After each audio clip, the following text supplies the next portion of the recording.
If Oliver Reed and Russell Crowe made mad man love on the set of Gladiator in an angry brawl, this would be the result. In between opening like 25,000 restaurants, you've managed to dish up 4 children. Yes. So... Under 4. All under 4? All under 4, yeah. Nightmare. What a mess. Whoa. Something to do... Now, we thought, what if you took a normal, heavy car and then took out of it all the spare stuff that you don't need to make it lighter? How much faster could you make it go? You can still get these things stuck. Really stuck. Because of the unique way the BBC is funded, we had a budget of 500 quid and got us this. Yep, it's a 1985 Jaguar XJS V12, 5.3-litre engine, 300 brake horsepower. Now, earlier on, we sent the Stig out in this, and he clocked up a remarkable 0 to 60 time of 8.6 seconds. While we took a chainsaw to the trees that were holding the Toyota in place, a tractor turned up to get the Range Rover out. But even that was having problems. This is the trouble with filming in the countryside. There's too much mud in it. Crack on. The only car not to get stuck there, then, was the Jeep. No, it got stuck as well. But we didn't see it. No, because the cameraman was driving it when it got stuck. Yeah, that would have done it. Over the next 3 hours, the Cornish crew stripped every piece of excess fat from our beautiful XJS. Out came the spare wheel, the back seats, bumpers, and the soundproofing. As they say at fat clubs, no pain, no gain. Range Rovers have not enjoyed the best of reputations. I did some phoning around and looked into this.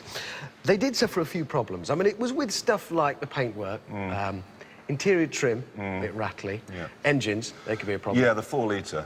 And the 4.6, actually. And the diesel. All the engines. Yeah. Gearboxes could be an issue. Automatics. And the manuals. And the manuals, yeah. Transfer boxes, the suspension, actually, as well. Yeah. And all of the electronics. Yeah.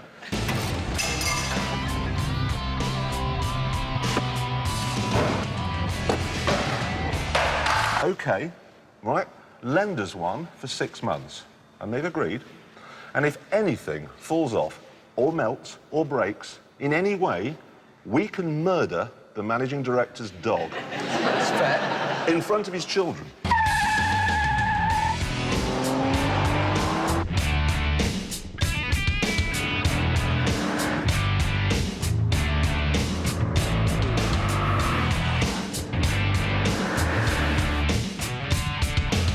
What you do, volunteer, OK? I'll do the school run this morning, do it. The next morning, do it again. Next morning, do it again.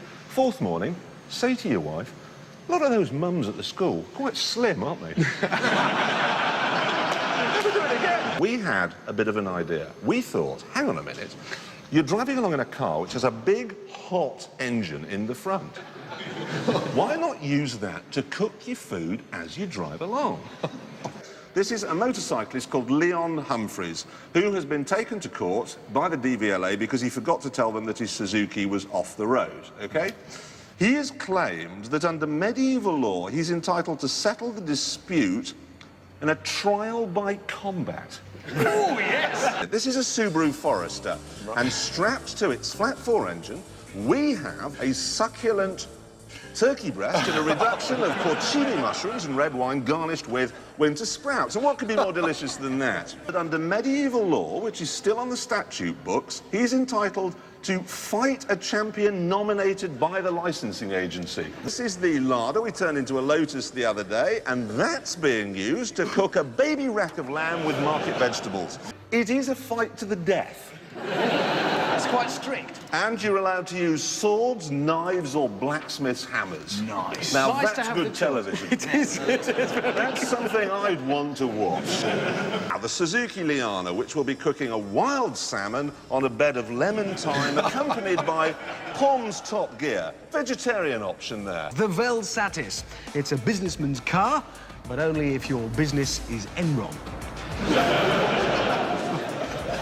The Megane, a family car, but only if your family is the Osbornes. And the Avantime, it's a sporty coupe, but only if you don't want a car that's sporty. Or a coupe. We recommend 3,000 RPM for about 2 hours, OK? I've got a worry about 4x4s generally, and it's only a small one.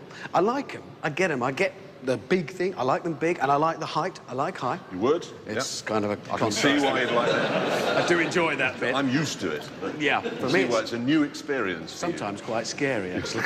Let's have a little look how we're doing.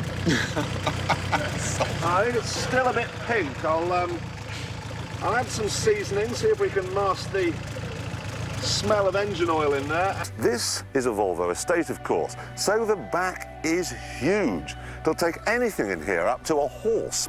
So it has no problem at all with my Lizard. OK, Sally, out. If you were to set off from London, from where you live, going to Leeds, by the time you get to Woodall Services near Sheffield, lunch should be about ready. SL55 AMG, you think is a point? This was actually cooked on the engine. That in was tinfoil. genuinely, all of this food was cooked on the engine of a car. Tell me if that matches up to motorway service cooking. It certainly matches it, yes, definitely. Hands up if you think it's cool. Hands up if you think it's uncool. Precisely, that's more for cool, I win, thank you. Yes, but this isn't a democracy, this is top. The lamb, sadly, is overcooked, so 2,000 revs for 2 hours is far too long. That's the problem, you see, we cooked it on a 4-speed car.